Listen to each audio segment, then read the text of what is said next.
Sa bawat artistikong pagpukpok ng mga kamay, inilililok ang mga imahen na siyang nagsisilbing alaala ng mga signipikong bagay at memorabilya. Manlililok, yan ang tawag sa mga artistikong lumililok ng mga bagay tulad ng mga kahoy. Ngunit saan nga ba ito nagmula at nagsimula? Tara at samahan nyo kung tuklasin ang galing ng mga manlililok sa lalawigan ng Laguna. Ako si Princess Castro at ito ang Lenten Special Coverage na handog ng One Media Network.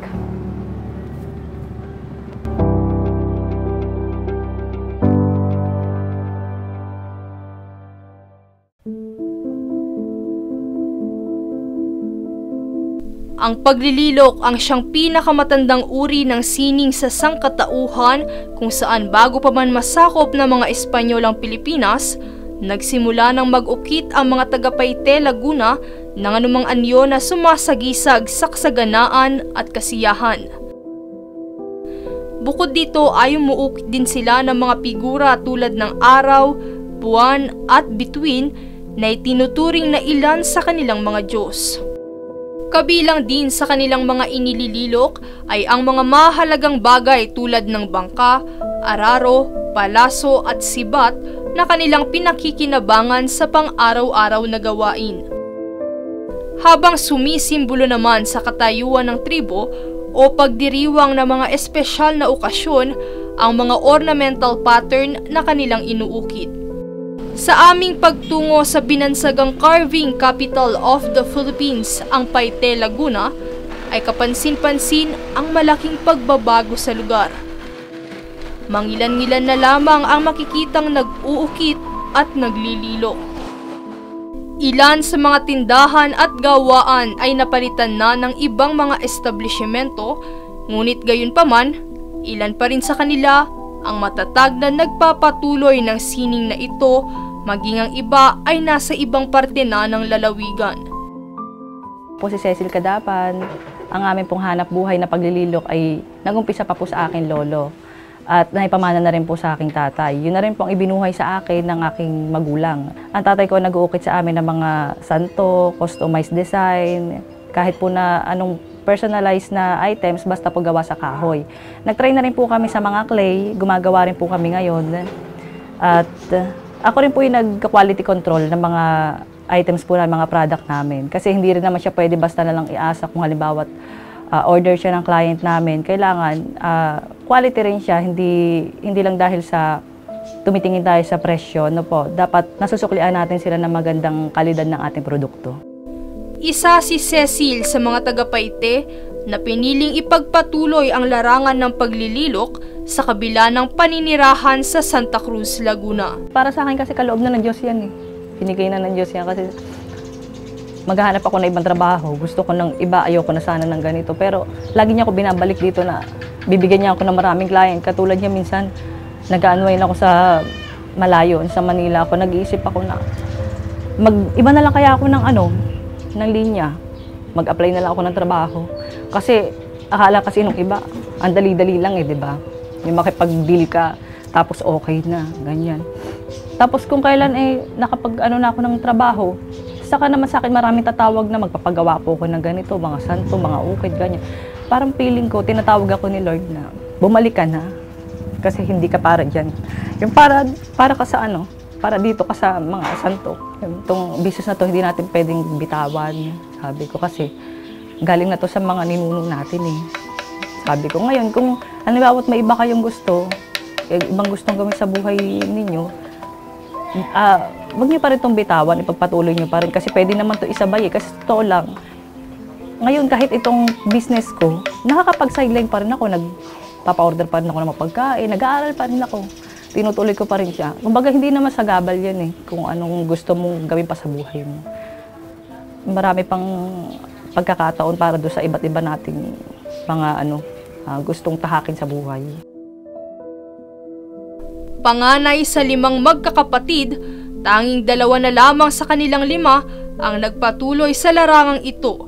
Bagamat lahat sila'y marunong mag-ukit at maglilok, mas pinili nilang sundan ang iba nilang pangarap sa buhay. Gayunpaman, ang bunso nilang kapatid ang siyang katuwang ni Cecil at ng kanilang ama sa pagtataguyod sa kanilang negosyo. Bukod sa paglililok ay isa ring criminology student si Cecil, na kasalukuyang nasa 2nd taon na sa kolehiyo at balak ituloy ang abogasya para sa pangarap nitong maging abogado.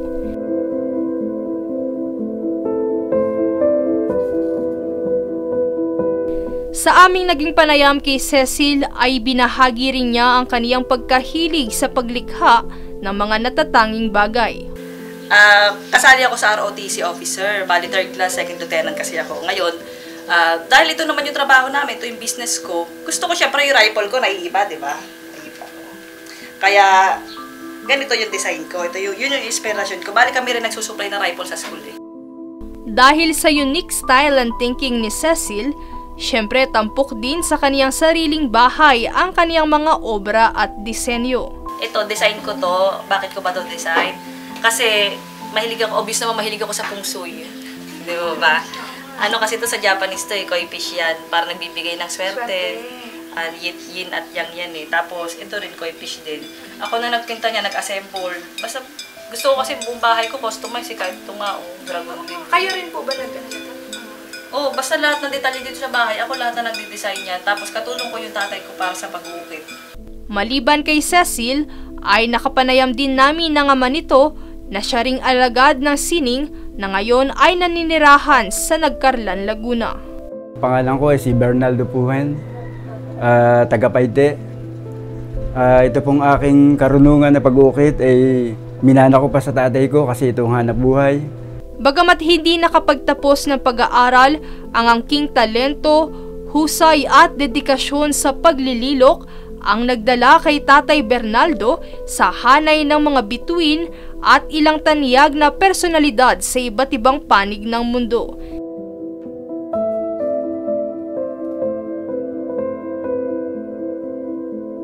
Samantala sa naging diskusyon ko kina Tatay Bernaldo at Cecil ay naibahagi nila ang mga sumusunod na pamantayan at proseso sa larangan ng pag-uukit at paglililok. Dapat marunong ka mag-drawing. Yun. Kasi, tapos kailangan malawak imagination mo. Paano mo siya palalabasin na magmumukha yung totoong tao, magmumukhang buhay yan. Ano kasi yan eh, napaka-gifted talaga nito eh. Skill talaga itong talent na to. Kaya, nagtataka ko doon sa iba na pag natuto sila mag-ukit, iniiwan nila, pumupunta ng abroad, di ba? Dapat dito na lang natin yung pagyamanin eh. Yun ang ano doon eh, kailangan marunong kang mag-drawing, tapos malawak imagination mo. Tapos ano, mahabang pasensya mo. Kasi pag-iisipan mo yan eh. At tapos may pattern din naman, halimbawa ang muka, ay kailangan kapantay siya ng palad mo mula dito hanggang dito. Tapos kung ilang palad, para makabuo ka ng isang tayo. Yun ang ano no, tas ilang palad pa, di pa naman yun. Yun pong ano no, dapat alam mo yun kung ikaw ay nag-uukit. Samantala para naman sa paglililok ng mga santo o mga memorabilia na nagtataglay ng mukha, narito ang pahayag ni Tatay Bernaldo. Ano to eh, sagrado to eh. Talagang kailangan pag gagawa mo na ito, kung ano yung emotion nung ano ng santo, kung hirap man siya, gagayahin mo yan. Bukod sa kahoy ay pinag-aralan din ni Tatay Bernaldo ang paglililok at pag-uukit sa iba't ibang bagay tulad na lamang ng mga gulay at prutas, tsokolate, butter at yelo na siyang nagbukas ng maraming oportunidad sa karera ng kanyang buhay. Itong kahoy, siguro kasi dito ako nagsimula, ito talaga yung paborito ko. Kasi yung yelo, oo nga, malaking naging ano sa akin yan. Kung hindi sa pag-uukit na yelo, wala akong bahay. Hindi ako nakarating ng Amerika. Kaya lang, kung hindi naman dito sa kahoy, hindi man ako natutong mag-carve. At saka ang gusto ko sa kahoy, ito kaya itong paborito ko. Kasi hindi ito natutunaw eh. Kasi yung yelo, pag sinet up yan, mga 4-5 hours, mawawala na pag hindi mo pinicturan. Matutunaw yan. Kaya yung kahoy talagang ano talaga sa akin. Kasi kahit sa bahay ko, ano ba, mag-ukit ako ng kahoy, mananatiling ano na andyan yan. Halimbawa, wag lang yan masusunog o ano. Ngunit sa pagnenegosyo, hindi maiiwasan ang ilang aberya at mga hamon tulad na lamang ng mga kliyente o mamimili na hindi pinapahalagahan ang pagsisikap ng mga negosyanteng tulad ni Cecil at Tatay Bernaldo, partikular na sa larangang ito ng sining. Sobrang pressure nakaka-stress ganyan. Kasi syempre ibibigay mo talaga dyan yung yung demand ng client mo kasi sobrang bigat no, ng mga pressure. Napaka-risky kasi talaga nitong trabaho namin. Pag hindi yan nagustuhan, hindi yan binabayaran. Tapos, pag hindi pa rin okay, malilibre na lang yan Pag ayaw pa rin nila. Ay syempre, kailangan yung puso mo nasa trabaho mo. Buhat ng kakulangan sa impormasyon ukol sa pinagdadaan ng proseso ng mga manlililok, sadyang hindi maiiwasan ang mga ganitong pagkakataon. Lagi ko nang sinasabi sa mga client ko na halimbawa nagpapa-customize ka, may ginagayahan tayo. Ngayon, hindi pwede na ang lumabas yan parang nakaprint o parang Xerox copy. Nagkakaroon pa rin yan ng mga pagkakaiba, pero halos nahahawig naman siya. Pero kung i-expect natin na halos carbon copy siya na hindi natin kaya sa handmade yun. Ngayon, ang nakakagawa lang ho noon, kung hindi handmade ay mga makina na, mga duplicator. Ngayon, kung detalyado, katulad ho ng mga ganito, hindi yun yan na nagagawa ng mga duplicator o na makina. Talagang tao ho yan, nagbabase sa aming imahinasyon. Sa kabila ng mga balakid at problemang naranasan ni Cecil, hindi ito naging hadlang upang tuluyan niyang talikuran ang paglililok. Nararamdaman ko talaga na parang ibinibigay sa akin yun ng Diyos na ito na yung mga katuparan sa iyong mga pangarap. Ako na bahala sa iyo. Kaya nga sabi ko lagi, God will provide.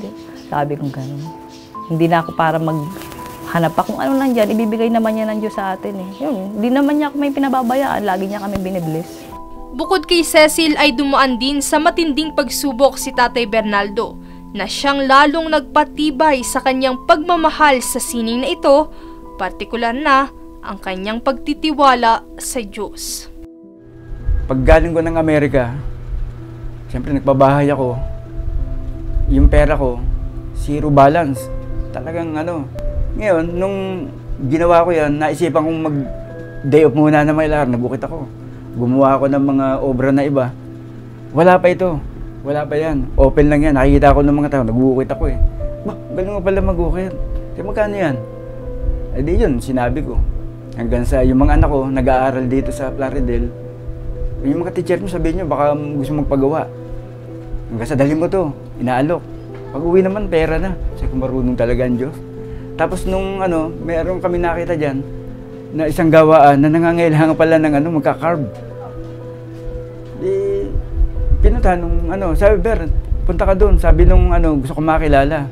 Yun, nakilala ako ngayon ng taga rito. Mula nung makilala ako noon, hindi na ako nawalan ng trabaho hanggang ngayon. Pag talagang tumatawag ka sa kanya, papakinggan ka talaga. Dahil sa mga pagsubok na pinagdaanan ni Tatay Bernaldo, ang Panginoong Diyos ang naging sandigan niya sa lahat ng pagkakataon. Hindi nawawala yung Panginoon kasi sila naman ang nagbigay ng lahat sa atin Kung nasaan ka man ngayon, gusto mong umangat ka. Ngayon, kung gusto mong lumaglag ka, kahit lumaglag ka, Panginoon pa rin ang tatawagin mo, bakit ako naandito. Kaya talagang siguro laging kasama talaga sa bawat laban, bawat oras, ganun. Para kina Cecil at Tatay Bernaldo, ang larangang ito ng sining ay siya nang umukit at kumintal sa kanilang mga puso, isip at pagkatao. Ito na yung namulatan ko. Mula nung ako'y maliit pa hanggang sa ito na ako ngayon, sa bayan ng Paite. Talagang ito na. Siguro hanggang sa mawala na ako.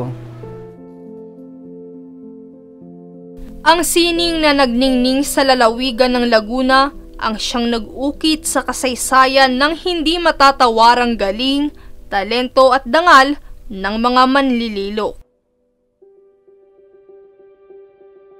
Kaya't sa ating paglalakbay naway umukit din ang mga aral na itinuro sa atin ng nakaraan, kasabay ng pag-alaala sa pagpapakasakit ni Jesus dahil sa hindi matatawarang pagmamahal niya sa sanlibutan. Muli ako si Princess Castro at ito ang Lenten Special Coverage na pinamagatang Ukit.